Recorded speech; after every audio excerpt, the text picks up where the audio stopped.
You forgot the first rule of remakes, Jill. Don't fuck with the original.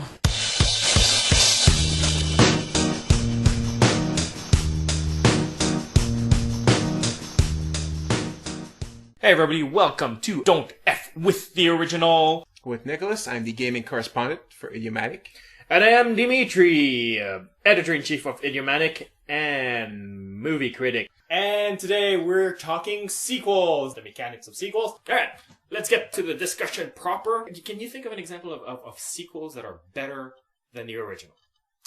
Oh, I have a few I'm thinking of. Yeah. Aliens.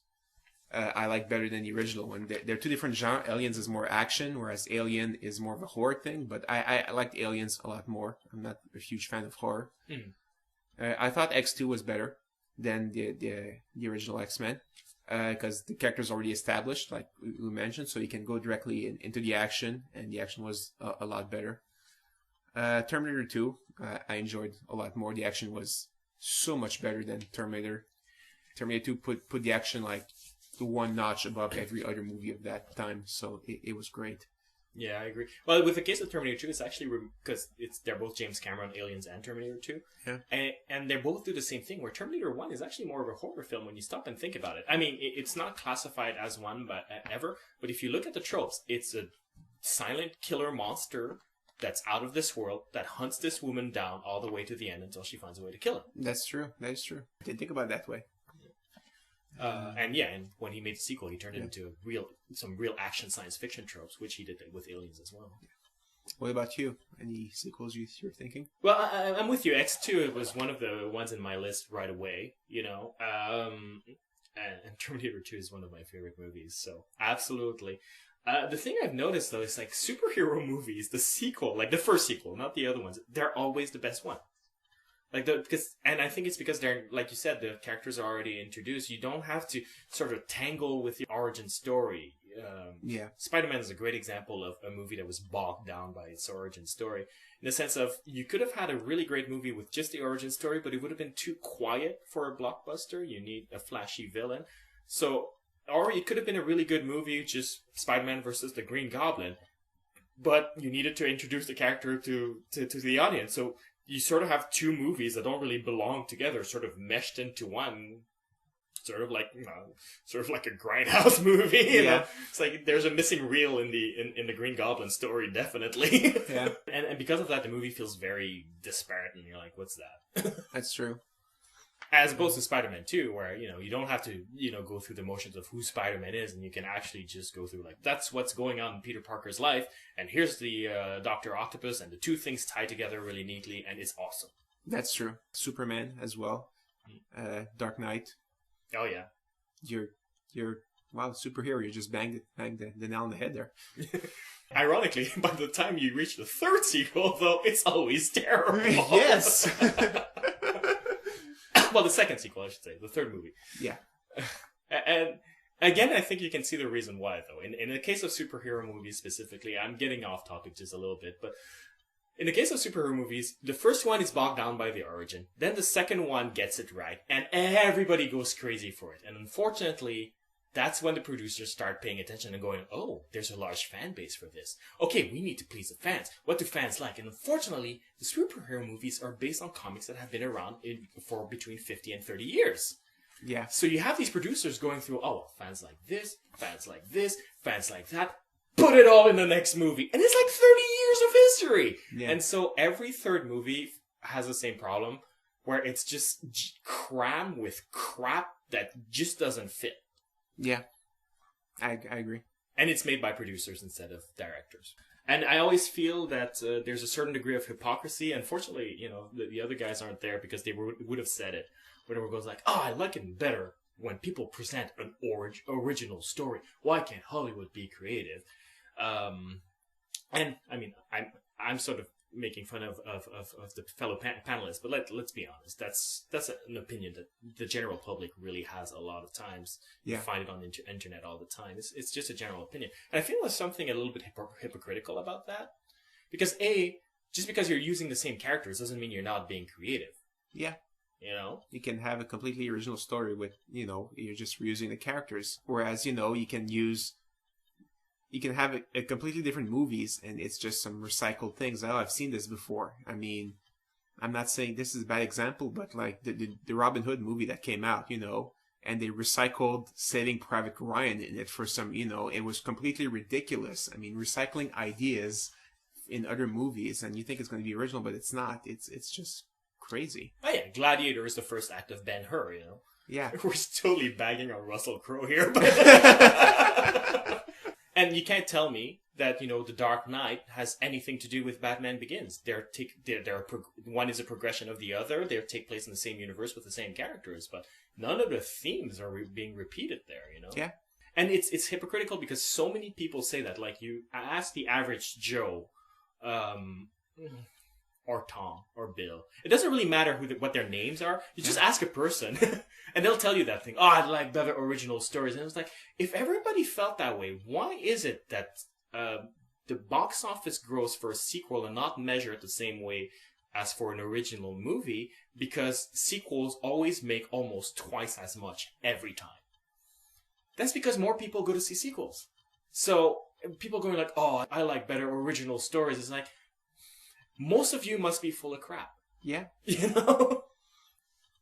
Or they don't realize it. I like original stories, except for the characters I like, and I'm going to go see what's happening to them. But, I'm not going to see a sequel of characters I don't care for. I'm guessing that's what they're thinking. Yeah, maybe. If you're not a superhero fan, you're not going to go see sequels of superhero movies. But if you really like, for example, Riggs and Murtaugh, and, they come up with Lethal Weapon 5, you're going to go and see it, but you're not realizing what you're doing. Yeah. Although their Lethal Weapon 5 is never going to happen, so... Bad example. That would be hilarious, though. This would be like, oh man, I'm too old for this sheep. and everybody around them goes like, yes, you are! Please retire! Anyway, let's get into the history of the sequels a little bit. A little bit of history, a little bit of information, trivia, so that you don't feel like you're just listening to two guys just shooting the poop. Yep. We got information to lay down on you. Yeah. Information is power, so more power to you, listeners. Exactly. I was trying to do research to sort of find out which was the first sequel ever made, and it occurred to me when I was doing it halfway through. I was Googling it, and before I even clicked on the first, wiki answer or whatever, I was like, wait a minute. That's going to be impossible to define because, first of all, sequels occurred before cinema. Obviously books. Like the New Testament is a sequel to the Old Testament. Exactly. And of course, in later literature, I guess I should say, Alexandre Dumas, the Three Musketeers stuff. He's made a book series out of those. Yeah. So serialization happened long before cinema. And even when cinema happened, the weird thing is, the first thing that really came out in cinema were, there was the large feature and there was a movie short beforehand. Yeah. And the movie short beforehand, the first thing they came up with to get people to come back to theaters was a serial, where it was a continued story. So trying to find the first cinematic sequel was kind of hard because you're like, well, okay, officially the official answer that I managed to find, or at least the official answer to which I agreed with, was Fall of the Nation in 1916, which is a sequel of Birth of the Nation. Okay. The movie about the Ku Klux Klan saving America from the Blackies. Interesting. That's actually what Birth of a Nation is about. But, when I took that answer, but you read on a website and everybody was pointing out, it was like, yeah, but there were Sherlock Holmes before and there were Three Stooges before. It's like, yeah, there's serialization happened before. But I chose it because it's interesting, because Birth of a Nation is often considered the first American blockbuster. Before the blockbuster term was properly coined and created with Spielberg. We'll talk about that in a little bit. But, and yeah, it's thoroughly racist movie, but so I found it fitting that the first sequel would be a sequel to an actual blockbuster, because sequels often are generated to make money, And the thing about it too is that Thomas Dixon Jr., who wrote the book Birth of a Nation, didn't get a penny out of D.W. Griffith's movie Birth of a Nation. Oh, really? Yeah, well, Hollywood back then was actually pretty similar to Hollywood now, where they screw over a lot of people. Not that I feel bad, seeing as, you know, he wrote Birth of a Nation, the movie about the Ku Klux Klan, Yeah. saving the world from, America from black people. But he was pretty angry, so he decided to make a movie himself called Fall of the Nation, where he would, you know, bank on that Birth of a Nation. And so I think it's the first sequel that was created in the spirit of a sequel. Whereas, like, I want money from the previous film, you know? Yeah. I guess so. So he gets that honor, and he also gets the honor to be a thoroughly racist person.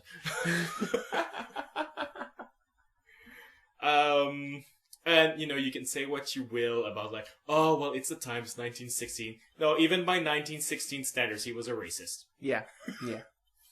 I'm not saying that, you know, we haven't evolved since then, but he was still a racist. Now, other trivia, it will have to wait all the way to 1974 with Godfather Part 2 until we had the first sequel named Part 2. Yeah. I guess beforehand they were more subtle with the sequeling. Yeah, well, they were more creative, you know? The Mummy Returns, or Bride of Frankenstein, you know, like, Yeah. you see the idea here. I could go on for days. Or in the case of James Bond, where it's just like a completely random title every time. Yeah. So, in other words, Francis Ford Coppola's masterpiece, The Godfather Part 2, has the honor of being the first sequel to be that lazy about its naming. Awesome. Yeah. So, whatever you can say about Francis Ford Coppola's movie career, and he'll be remembered for many masterpieces, he will also be remembered for the guy who went like, good enough when he read the title. Yeah. Well, I guess The Godfather was such a big success, he didn't want to come up with something completely different. He wanted people to, you know, this is the sequel. Don't make any mistake about it. This is the sequel. So he just went Part 2. I suppose so. I suppose it might have been weird as, like, The Godfather Returns. Or actually, you could have gone the Aliens way, where The Godfathers. Because they actually explore two storylines in The Godfather Part 2. Marco Corleone and his fathers. But so many people don't even know that Alien and Aliens are, you know, it's like Aliens, and then you talk about Alien, what's Alien? So, I mean, maybe that would have been a mess there too. And don't get me started on the naming scheme of Rambo. But true sequelization, I think, really appeared with the appearance of the official blockbuster, and that's George Lucas and Steven Spielberg. Again, two visionary creators in the film of cinema who will be remembered for creating the blockbuster and the money-making machine that will lead to a lot of crap later on. Yes. But Jaws, of course, the first official blockbuster movie, was immediately followed 2 years after with Star Wars, which is arguably the first, you know, mega franchise created in the movies. And like from this point on, I think that's when Hollywood producers went like, oh my god, we can like just add numbers to those over and over again and people will keep coming back. To be fair, Star Wars, they just didn't add numbers. They came up with different titles. That is true. In fact, their numbers were really confusing. Yes. Because another thing that younger viewers might not know is that the original Star Wars, when it came out, was not Episode 4. The Episode 4 chapter title doesn't appear anywhere in the original theatrical release. I think in VHS he added it. Yeah. But in theatrical release, it was just like, it was not Chapter 4 at all. It was just Star Wars. Yeah. So, imagine the confusion of people who didn't necessarily rent the VHS afterwards when they went like, oh, Empire Strikes Back, yeah! Star Wars Part 2, it's like The Godfather, but with Star Wars in it. Yeah. And then it went like, Episode 5? Oh my god, I missed 3 movies. I know I missed a Christmas special, but what were the other 3 I missed? So, you know, from that point on, you know, Sequel City, craziness rounds, and everybody knows to put Part 2 or a little title under it to make you know that it's the same franchise, and people will flock to it even though it's absolute crap. And that leads us to a number of different types of sequels, because as the sequel was created proper, so is the discipline of creating a sequel. So we got several types here. We got the straight sequel, you know what I mean, same character, new adventures, Die Hard, etc. Yeah, those are fun. If you like the characters, you know, just it's the same character, different adventure. I have no problem with those. If I like the character, I'm gonna go watch it. Yeah, I think it's probably the best sort of sequel. Yeah. Because usually when you're watching a sequel, it's because you like the characters, you want to see them again. It's not necessarily because like, oh, that adventure was awesome. I'd love to see it again. It's like, buy the DVD. Yeah. But at the same time, it's a formula that doesn't necessarily work with one specific genre, which is horror. Because obviously, if you make the same character return, it sort of breaks the tension of, is he gonna die? It's like, yeah. No. Yeah. That's true. And which is why the horror sequels tend to follow a different pattern, which is the same adventure, new characters. By which I mean, like, Jason in the woods will kill kids. Jason Part 2, certain types of kids. Friday the 13th Part 3, different types of kids, same murders. Part 4, different types of kids, same murder, and so on, and so on, and so on. Those actually get tiresome for me because I'd rather the action be different than the actors. So okay, it's good that he kills kids maybe different ways, but he's still killing kids, and it's the same exact thing. I know it's horror, and I can't complain too much about that because that's what horror films are. That's why probably I'm not a big fan of horror movies. But I don't kind of like those sequels. I'm gonna watch maybe one, and then okay, I've seen the whole series. Yeah, I think the horror sequels they are stuck with that formula with sequels, and the trick to them to be creative is to sort of play on different themes. Like I'm not a big fan of the Jason series, and I will give the producers credit for always trying to do something different. Jason in space, Jason versus a psychic. Like, I'm not even making fun of the series. That actually happens in the series. They are trying at least, but like Halloween don't even try. But I think for me, like a series of sequel that actually was successful for me, up to the later ones near the end of that run, there were a little bit stupid. But Nightmare on Elm Street. What they did is instead of just bringing in new kids, is that they changed the metaphors, where the movies and the symbols in the movie and the themes in the movies communicate a different lesson, if you will. Okay. Where the first one is all about like you got to stay awake in life, and you got to be alert. Like if you're in denial, that's when you're gonna die. Okay. And that's why the guy kills you in your sleep. If you're not in your dreams, if you're not facing reality and you're living a dream instead, he kills you. All right. And then the second one uses Freddy's same powers, but to communicate a different idea, which was all about sexual repression. And then suddenly the Freddy monster represented sexual repression, and that makes the movie fresh. That means it's not redundant. Okay. I think that's the only way to approach that, because otherwise it's like you said, it's just he kills them a different way, but he still kills them at the end of the day, whatever. Yeah. Since we're talking about the horror genre, we've got to mention the standalone sequel, and that's same theme, different universe. I'm thinking of again. In the horror series, it's pretty prevalent. So you'll have something like Night of the Living Dead, Dawn of the Dead, all the Romero Dead movies. They don't take, except the last two ones, they don't actually take place in the same universe, but they're all dealing with zombies, so they're part of the same series. That seems like just like trying to get money, because if it's not a sequel, why make it a sequel? In fairness, though, I see the reasoning in terms of marketing as well, not just in terms of making money, but in terms of gauging your audience properly, in the sense of a Cinderella story and its sequel, Another Cinderella Story. Yeah. Just by looking at the title, Another Cinderella Story, okay, I'm gonna get this type of story. If that interests me, I can rent the movie. If that doesn't interest me, I can stay away. Okay. That does inform your audience as to what your movie is. Yeah, but I guess it does. It's just, you for example, you have, Push, which is about kind of superheroes. You don't, Push 2 Kick-Ass. That would have been ridiculous, It's about superheroes too, completely different. It would not make sense to me as a sequel. Okay, they both deal with superheroes, but they should not be together. And, why make them a sequel, really? Well, actually, that leads us to the other type, which is the really bad one. It's the cash-in sequel, where it's a movie script that was written for a completely different franchise that's retrofitted to fit into the franchise. People will make fun of Troll 2 for that. Like, Troll 2 doesn't even have trolls in it, it's goblins. Wow. But it was just retroactively called Troll 2 because, the creatures sort of look the same, and if you call it Troll 2, more people will see it, Yeah. Often those are the death of the series, though. I think you'd be surprised, because Die Hard actually has a number of sequels that were written that way. It seems the producers of Die Hard like doing things that way. Like, I don't know if you heard of the movie Tears from the Sun. Yeah. That was actually going to be retrofitted as a Die Hard movie.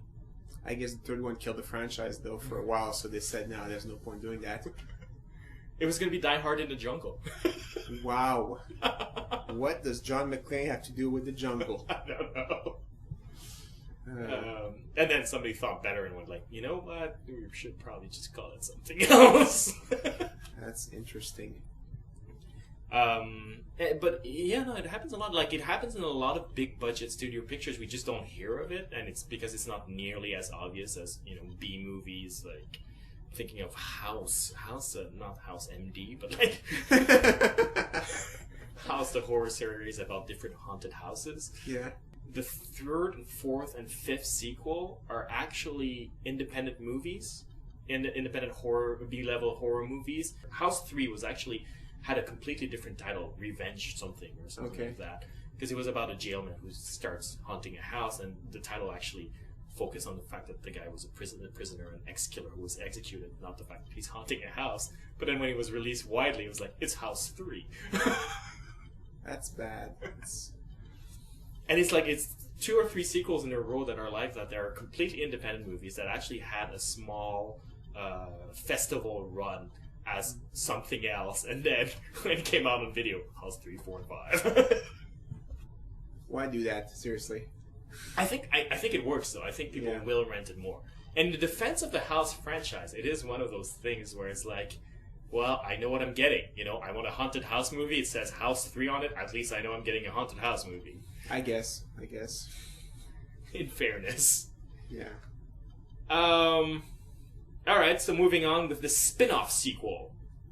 Same universe, but a side character takes over the franchise. Sort of like Short Circuit 2 if the robot wasn't there. You know, where's Jeff Goldblum? Oh, no. Well, I guess so, like Jurassic Park 2, where they just kept Jeff Goldblum and they just dumped everybody else. Yeah, exactly. Okay. Yeah. Get Smart had the Bruce and Lloyd sequel. Yeah, I'm sure that did great. Yeah. Yeah, because that's what I want to see. The guy from Heroes and the guy from Mr. Sunshine having adventures together. No, not The Rock. The Rock was not in good position for a sequel. That's a good point. But those sequels, those are good. If you like characters, I guess they'll work if you like the characters. If they choose some knuckleheads, as you know, let's make a movie about those, I don't think that would work great. Yeah, it all depends on who you get to come back. Yeah. Unfortunately, what happens with these sequels, I think, is that the reason why they're on side characters is because the main actors are asking for too much money or whatever. Okay. So I'm guessing it's never going to be the character that you want. Oh, wow. Moving on. Well, gotta talk about the trilogy. Of course. That's and for me, like, a third part of a trilogy is different than, you know, a second sequel. Like, that's the difference between Lord of the Rings: Return of the King and RoboCop 3. Where, you know, RoboCop 3 is just, here's a third story about that guy. Where Lord of the Rings: Return of the King actually concludes the story 16 times, but, you know, concludes the story. Eventually, it concludes it. Yeah. Or the way the Star Wars prequels and the original Star Wars trilogy, it's sort of like, when you put them all together, they sort of tell a full story. Neither of them quite make sense, but you know. Yes. I like my trilogies. Each movies have at least a standalone, a standalone story that is resolved. I don't like, at the end of the first movie, like, the actors just surround me and, see you next time to see what happens. That's just bad. I want, at least have some completeness when I see each movies. Mm-hmm. I think the original Star Wars trilogy did that well. I mean, the first one, big spoilers here. The first one, the Death Star explodes. The second one, Luke loses his hand and Han Solo is captured, and at least they're safe and they're going to, they're setting up the third movie. But isn't that kind of a to be continued? In fairness, like, Empire Strikes Back actually ends with the good guys losing, going like, well, it's time for round 2, baby. Yeah, well, the bad guys win instead of the good guys winning, so I'm fine with that, though. It is called Empire Strikes Back. It does do what it says on the tin, I suppose. Exactly. And, the third one is also, concludes not only, a story and the whole trilogy as well. I guess the second one is a little weaker. You know, it's not, you know, it's not the good guys saying, "Oh, we dealt another blow," but you know, it still feels like, you know, it's complete. You know, I'm just so tickled that you just said that Empire Strikes Back is a little bit weaker than the others, because that means we're gonna get lots of comments. I mean, you know what I meant, weaker as in the complete story thing. Yeah. I hate you. No, I agree. I hate the to be continued thing, and we're gonna get to that in just a few. I think my problem with trilogies, the danger with them is that in trying to create a climax to the entire series, especially in action adventure series, there's always a danger of wanting to create a set piece, an action set piece that's too big for one movie to contain. Like I think that's what happened with Matrix 3. Yeah. Revolutions? Yeah, Matrix Revolutions. Yeah. Where, you know, the big Zion fight lasted forever. Yeah. And it doesn't work as a standalone movie. You know what I mean? Yeah, it's like, or they're fighting, and okay, nothing else happens. I agree, that one, you know, they really failed. And I guess there's also the danger, if you're trying to do a trilogy and the second movie is horrible, are people going to go see the third one?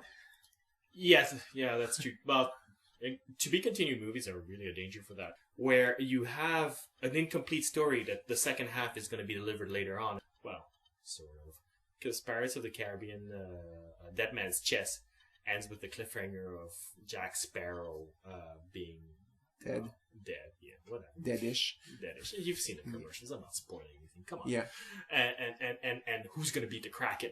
Yeah. Pirates of the Caribbean 3 at World's End resolves the question of how to deal with Jack Sparrow dying, but the Kraken just dies off screen between the two movies, and you're like, way to resolve your cliffhanger there. Wow.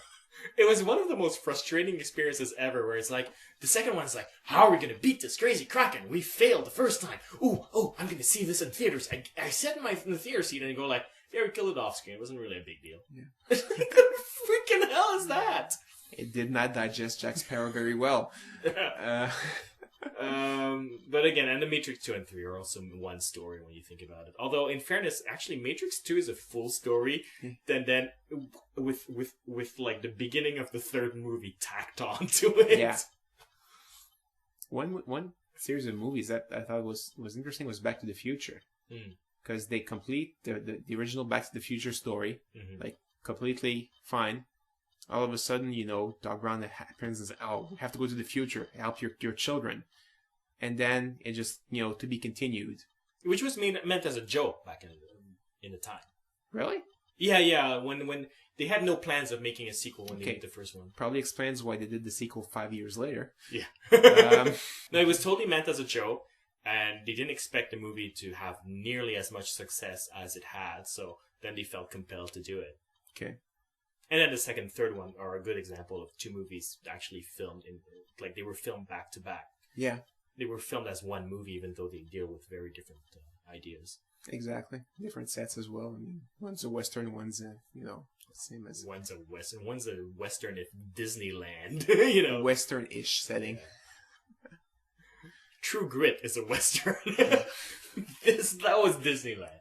All right. But yeah, you bring in a good point about those two-parter movies, though, which is that, yeah, you run the risk of, you know, people not wanting to see it because it didn't do well in the box office. People didn't like it. Like, and there's a lot of movies like that, like the Golden Compass.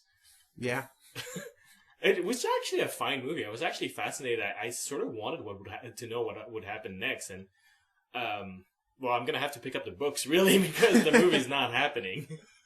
Apparently, you know, sometimes they have a series of book, you know, and they're sequels, and then they just quit in the middle because after that, you know, well, the rest is not gonna be that interesting. Like Narnia, for example, I think they're done with the movies. Yeah. And they did do all the books, but, you know, okay, that's it. Yeah, well, they didn't even... That last movie didn't even do that book properly. Like, it skipped so many parts of it. Isn't it like... That's true. We got 7 swords to recuperate. And it's like, we're gonna find 3 at a time. That's 3 swords, man. That was lazy writing. Could have said we need to find 3 swords instead of 7. Yeah. But no, you know, we need to find the 7 swords. You know, don't fix the script or anything, you know. And yeah, they're not going anywhere with it anymore. And again, it's like, okay, well, where is it going now? And the thing is really resolved in Narnia thing. And okay, read the books, kids. Yeah, I think another great example of that is it wasn't to be continued movie at all, but Sisterhood of the Traveling Pants. Like the first one is actually an absolute delight. It's really sweet. If you're a parent and you have a daughter who's 10 years old and up all the way to 16, 17, it's absolutely lovely movie to make them see. Unless you're a father, because the fathers don't come off really well in those movies. Actually, no. If you are a father, you watch it with them. You'll look good in comparison. But then, and it's based on a series of book. The Anne Bresharat's books. And the second movie actually combines all the remaining books, of which I think there are 5. Wow. And it's so ridiculous because, every book is a different summer in the lives of these girls. And, they have all these events taking place in different countries in one summer. It's like, these girls are racking up the freaking flyer miles like crazy. That's insane. I know. Did they just think we're not going to get more sequels out of this, so let's just put everything together? I'm trying to figure out why, because it's a viable franchise, because they don't cost a lot to make, because, it's social drama, Yeah. And the girls are old enough that they've reached that age where they can just play the same characters. Like, even though they're going to age faster than the characters, it's so standard for a 30-year-old to play a 19-year-old in Hollywood that you're not even going to notice, Yeah. I don't know what happened there. It's a viable franchise. People did want to go see it. I don't know what the hurry was. I really don't get it. Maybe more books together, more money. That's how it works. Getting back to the two-parter, though, like the biggest frustration for me is that you're making your audience pay $13 for a movie. Tell a complete story. It's so frustrating to sit there and go like, to be continued. And I'm like, if I wanted serialization, I would watch a TV show. Yes, I agree. The experience is sort of like picking up a girl, getting drunk, going to her place, having some foreplay, and then her going like, I'll see you next week. I'll see you next year when the production is over from that, You're there standing with your erection going like, really? Oh, F you. Yeah. Well, no, not F you, because that's not what's happening. But, Wow. On that note, Yeah. if you have any questions, Or you can leave any comments about sequels, what you think about them, and so forth. absolutely. You may write us at mail@idiomanic.com or post a comment at idiomanic.com. We're also on Facebook. We're also on Twitter. We're also on iTunes. Please write us a review. It helps us a lot, believe it or not. And we'll talk to you next time. Yeah.